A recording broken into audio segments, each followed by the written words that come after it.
Why are we so foggy? Clear coat-esque coat without being clear coat. Good morning, everyone. Welcome back to another episode of Project Shipbox.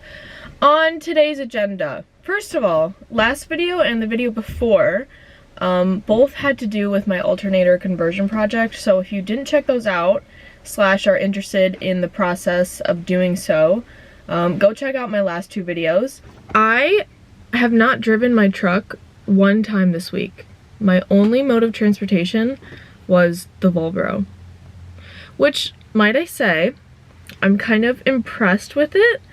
I did tinker / work on the car every day after work this week. Dare I say, an emotional attachment of some sort has began to develop. When I first got this car, to be completely honest, it was like super random. The main selling point for buying this car was the fact that it was 500 bucks. Other than that, I had no previous desire or draw to Volvos or like vintage Volvos at that. But after working on it, starting to modify it and make it my own, and then driving it, I really like it. I think it's a super cool project and I'm having a lot of fun with it, and I can't wait to see where it takes me or where I go with it.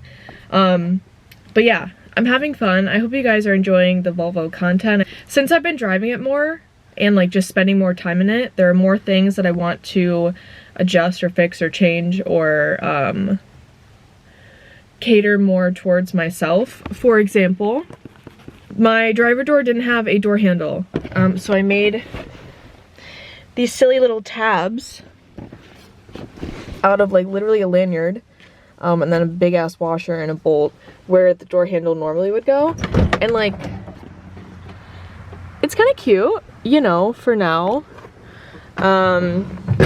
There's a bunch of other random odds and ends that I want to play around with. On today's agenda, I need to do something about the patina that I created a few months ago. It's gonna start raining here soon, and I need to like somewhat seal it or put like some sort of a layer on top. I think I'm gonna do like a spray wax.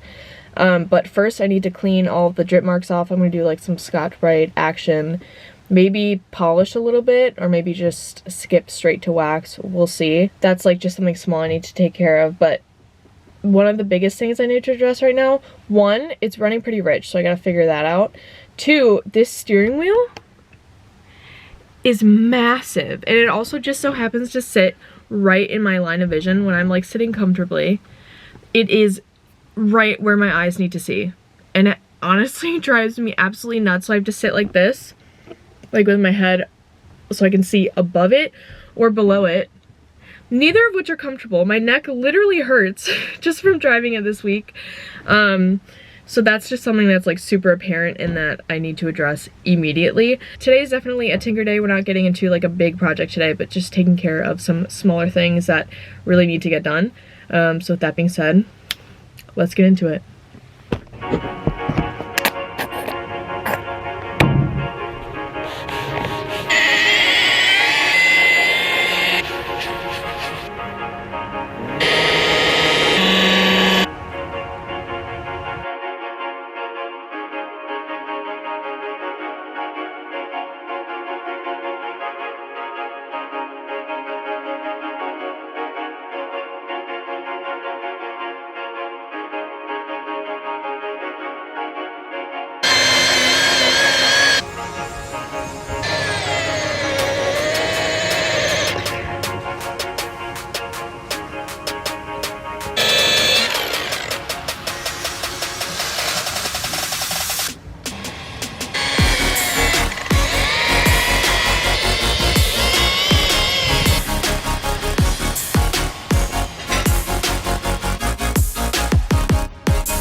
Things have progressed as they normally do.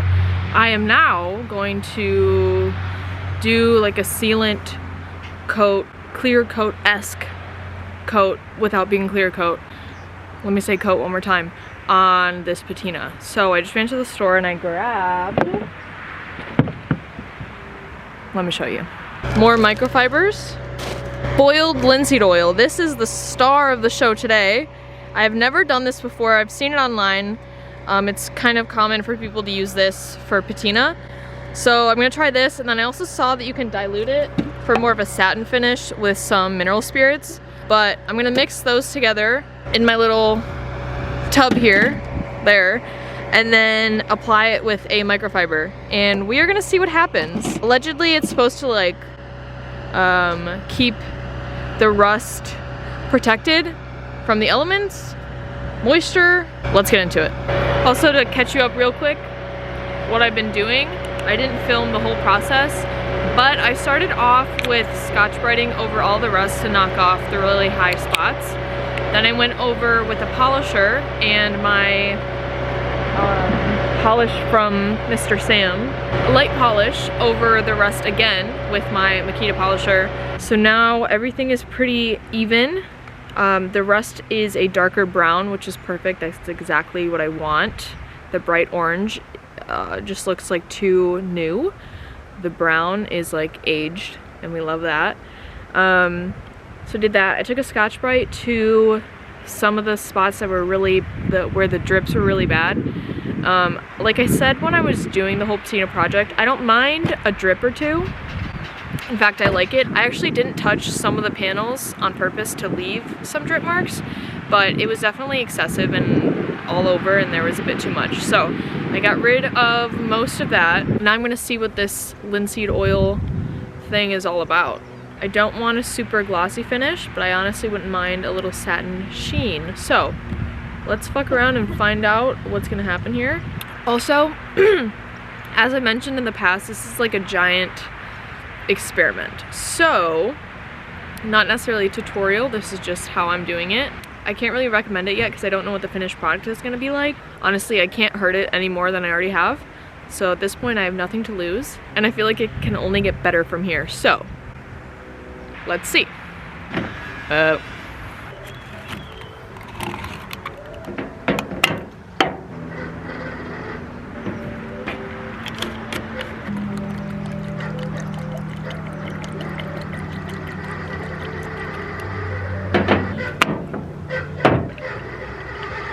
It's about to go down. 3 parts linseed oil, 1 part mineral spirits, clean microfibers. From what I understand, you wipe it on with one and then wipe off the excess with another. I am shooting for a satin finish of some sort. Might as well start with the hood, right? The most visible part of the car. That makes sense.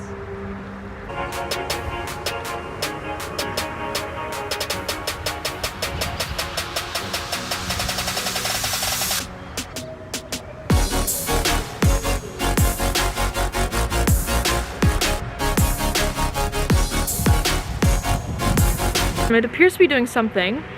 I think I like it, so I'm going to continue on and do the rest of the car. Stay tuned for final results.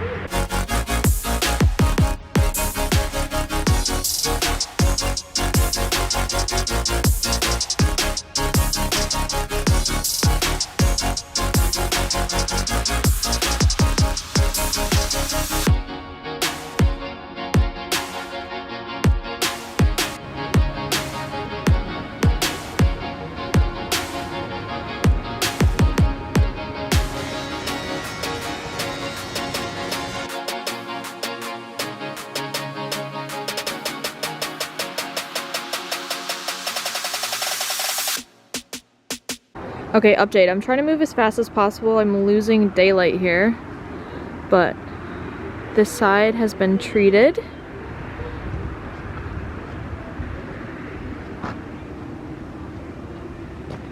And this side has not.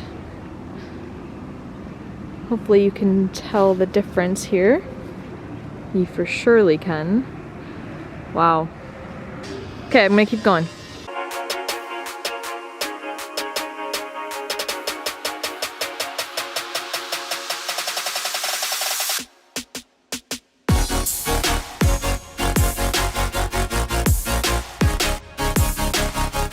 I finished coating the whole car. As far as the application goes, I mean, it's literally a wipe-on product, so it's kind of like 10 out of 10 for that.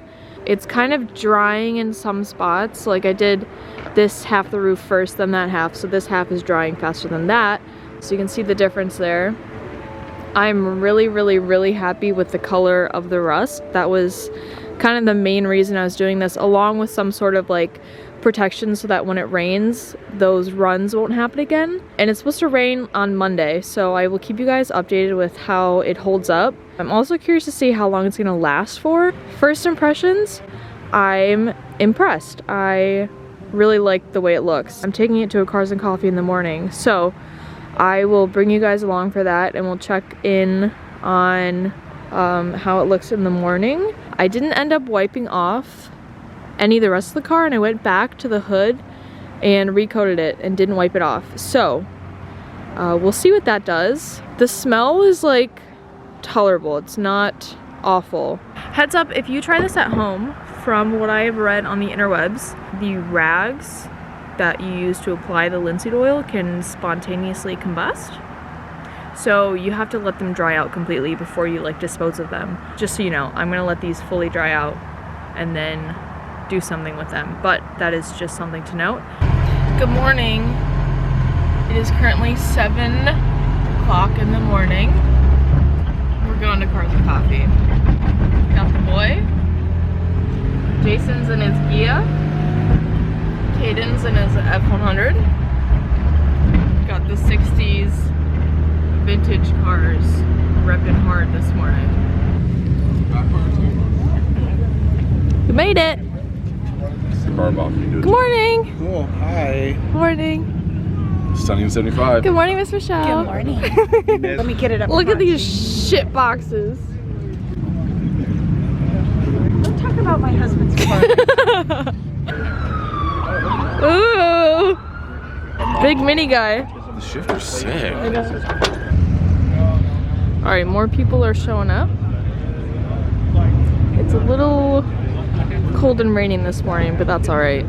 Fun fact, this Turbo K5 I worked on at the shop. Got a nice little LS in there. What did you walk around or what? Yeah, a little bit. I was just talking to them about your... Did you tell them you built it? I said I worked on it. Oh yeah, I did everything.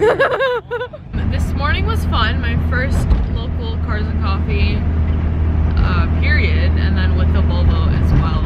I had some people come up to me saying that they used to have one of these cars and telling me all the backstory about that. Someone that used to have a 140 was looking at my engine and he was like, these things are solid. The only thing that's gonna go bad or only thing that's gonna break is the cam gear. It's made of fiber and it gets all fucked up. And I was like, funny enough, I actually just replaced that like 2 weeks ago or something. It was knocking and I replaced the timing gear and it was all good again. But if you have a V18 and it's knocking, check your timing gears, because it could just be that. But yeah, that was fun. Now I'm heading to work on the car.